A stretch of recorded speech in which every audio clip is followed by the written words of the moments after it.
Hi, I'm Melissa Bunny Elian. Hi, I'm Pablo Alvarenga. We're photojournalists, which means we use photography to report the news and communicate stories.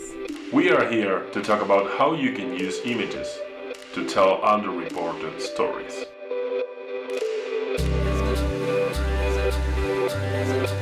With the Pulitzer Center's support, I reported on a project called The Globalization of Afropunk.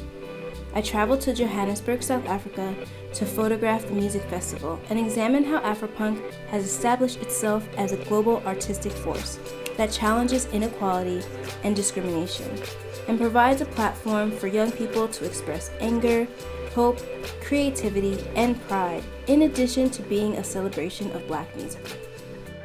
I recently traveled to Brazil to report on how indigenous communities are defending the rainforest and river ecosystems from deforestation, mining, and construction interests. Young people especially are using their voices to protect their lands and traditional communities and are frontline fighters against climate change. So I spent a lot of time photographing young indigenous activists. In this video, we'll share tips with you that we've learned so that you can tell stories that are important to you.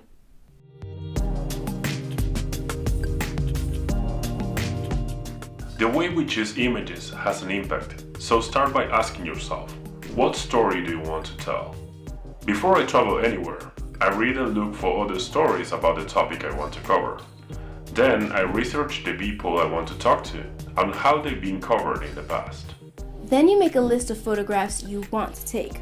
Think about what you think might happen and what you want to happen. Then keep an eye out for those moments when you're out in the field.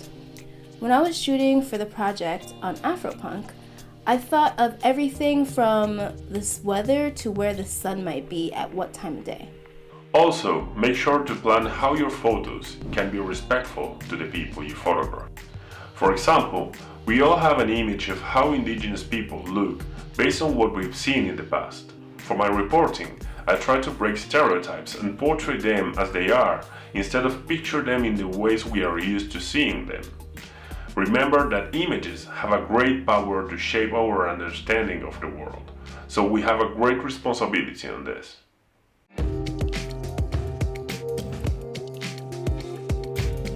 When I'm there to get portraits, instead of taking pictures first, I usually start with talking. I engage with people, and that helps them to get into the mind space of my project, get more comfortable with me as a photographer, and it helps them connect to the moment. Sometimes I spend 1 or 2 days before taking my camera out of the backpack. I'm first creating a personal relationship. I'm explaining why I'm there and why I'm telling the story. And a tip: if you find stories that are important to you, the people you talk to will notice that and might be more excited to share.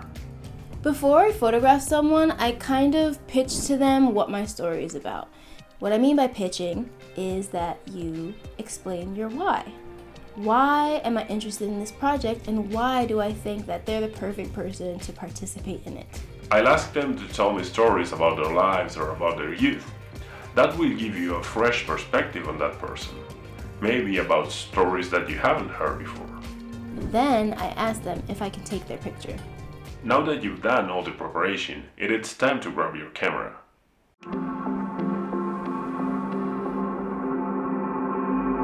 You want your photos to look great. You want them to pop. You want them to stop people from scrolling and stare at the image that you made for a few more seconds. One thing I like to do is take different angles. Maybe I'm shooting from above, or maybe I'm shooting from underneath, or maybe even sideways. There's so many ways to look at one subject. I'm going to show you 2 images from the same moment. In this first image, you see it's a very nice portrait, and then I put my camera down and I started listening and interviewing the young woman. And as I was interviewing her, I had to get a little closer because there was so much noise around. I wanted to make sure my audio was good. And as I got closer to her, I got another angle. So I told her to stop what she was doing, and she laughed, and that's when I snapped the second picture. And for me, the second picture just has much more of a wow effect because we don't really get to get that close up to people often, and then just the light, how it was hitting her and her expression and her hair, it just all came together seamlessly. The most important thing is to get as much light into the camera as possible.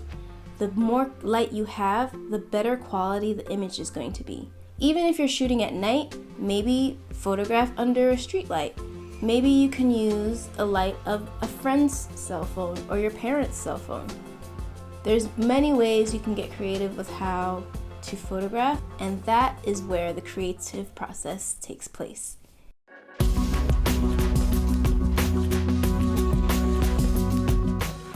Another key step is the selection of the photos. Once you've chosen the images that most represent your intentions and the story you want to tell, there are also other things you can do to enhance the photo's ability to tell a story.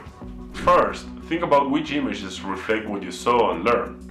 In photojournalism, remember not to manipulate images. You want viewers to trust your work. Every time we compose a photo, we are making a decision. We are framing a part of that truth, and this is a great responsibility.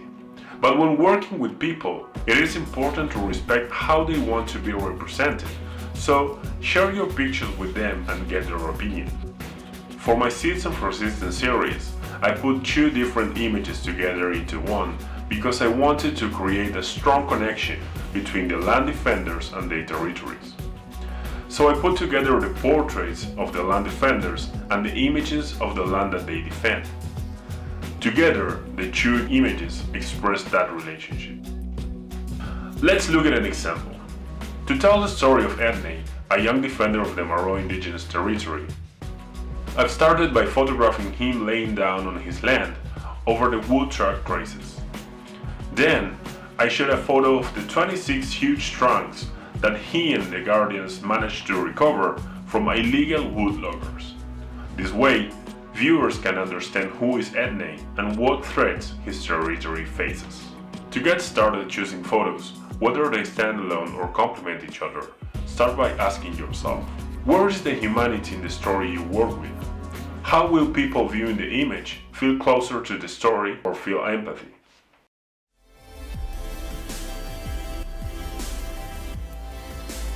Sometimes it's hard to travel to new places to take photographs. So before we wrap up, Bunny and I have a couple ideas on how you can tell underreported stories from where you are right now. Start by planning a project that you care about. Look around your home.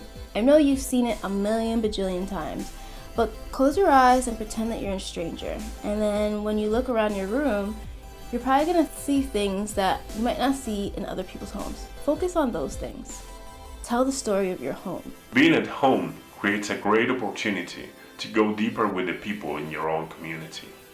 Try asking people in your family or community what are their dreams. What are the important stories from their lives that they have never shared? There are a lot of great and intimate stories to tell.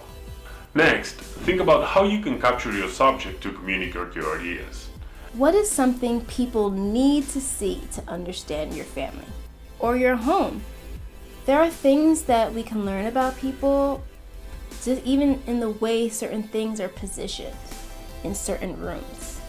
What about the relationships? How would you go about visually communicating how you relate to your parents or how your siblings relate to each other? Finally, choose and put together the images that tell the story you want to tell. And remember to ask yourself, do these images accurately reflect my story?